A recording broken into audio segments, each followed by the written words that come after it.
A year from now, you may wish you had started today. Tell me, I will forget. Show me, I will remember. Let me or involve me, and I will understand.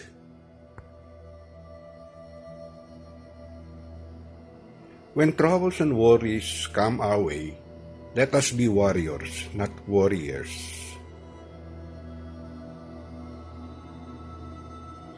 By moving on, we still remember the pain. By moving forward, we leave the pain behind.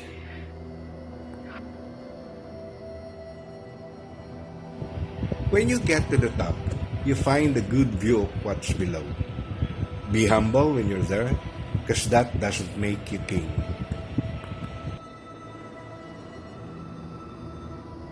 Do you believe you can? Then believe more and start doing it. A worry-free day leads to a night of sound sleep.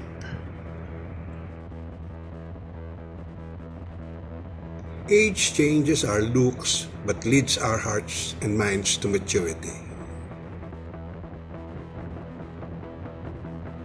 The second placer is the first loser, and the third placer is the second winner. Sometimes we only appreciate the good things others do when they stop doing them. It's when we realize we really miss them. Success simply starts with fixing your bed daily after the morning praise.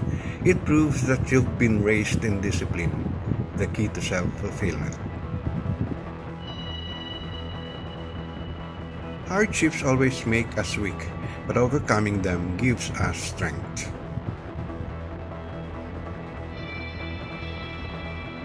Little knowledge is something dangerous, but a lot of ignorance is just as bad.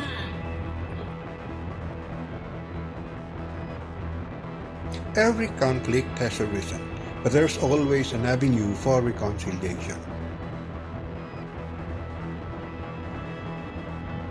Do not regret getting old. Regret that you have not learned the lessons of getting old.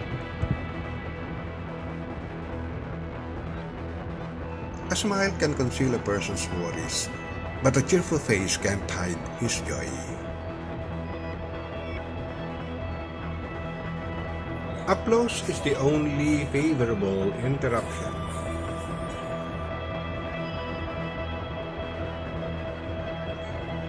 The tragedy of life is not death itself. It is what dies inside a man. Sometimes comparing our children with others does not make them better. Most likely they end up envious or inferior.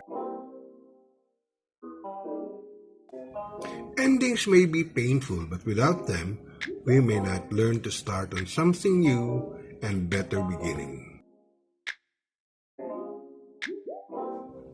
Hugging is a good medicine. It transfers energy and gives the person hugged an emotional lift. It is a form of communication because it can say things you don't have a word for. And the nicest things about a hug is that you usually can't give one without getting one.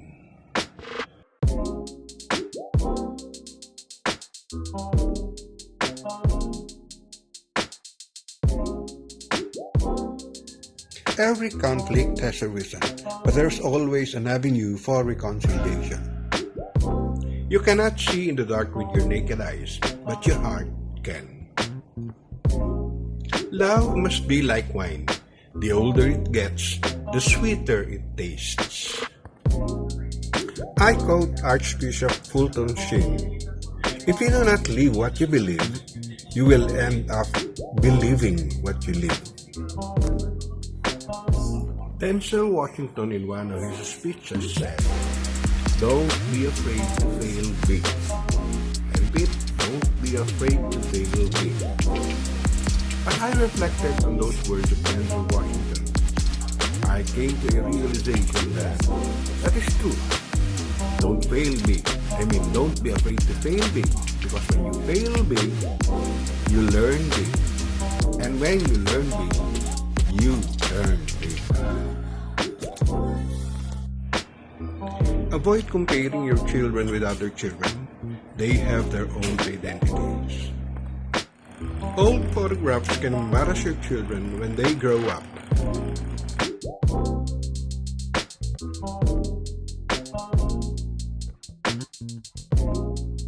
When children enjoy doing household chores, they think they are playing, not performing their duties. When they realize that they are doing some kind of work, they will stop.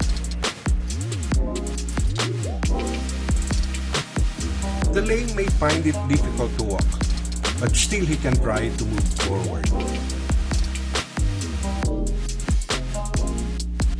Art, freedom, and creativity will change society faster than politics. It may be painful when you touch my wounds, but I'm happy because I know I'm not alone.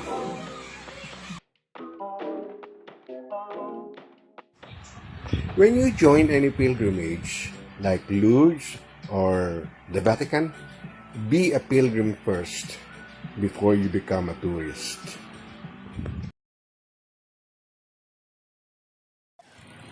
If I cannot find a way, I will make one.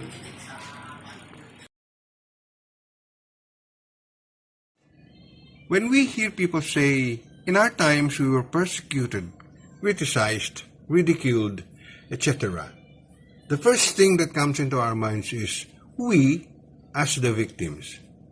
Could there be instances when we may be victimizers? There is no age limit for dreaming. Do simple yet significant things to children so that they would remember us when they grow old.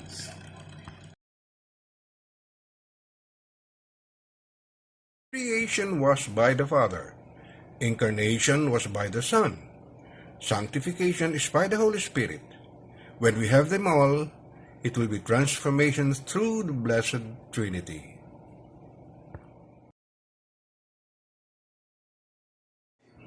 Some people will tell you I'm good. Others will say I'm bad. Don't get confused. I'm both, depending on how they treat me.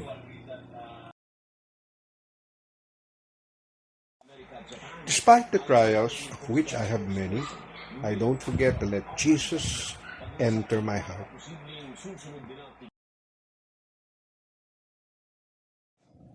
Dwayne Johnson once said, never feel sad about losing anything in your life, because whenever a tree loses a leaf, a new leaf grows in its place.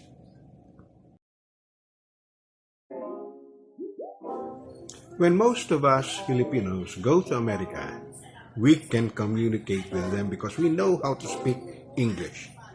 But when Americans come to the Philippines, they find it hard to communicate because they don't know how to speak Filipino.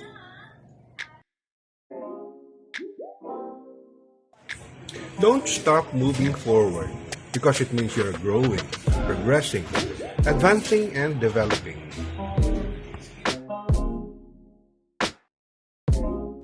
When you worry a lot, you invite fear as your guest.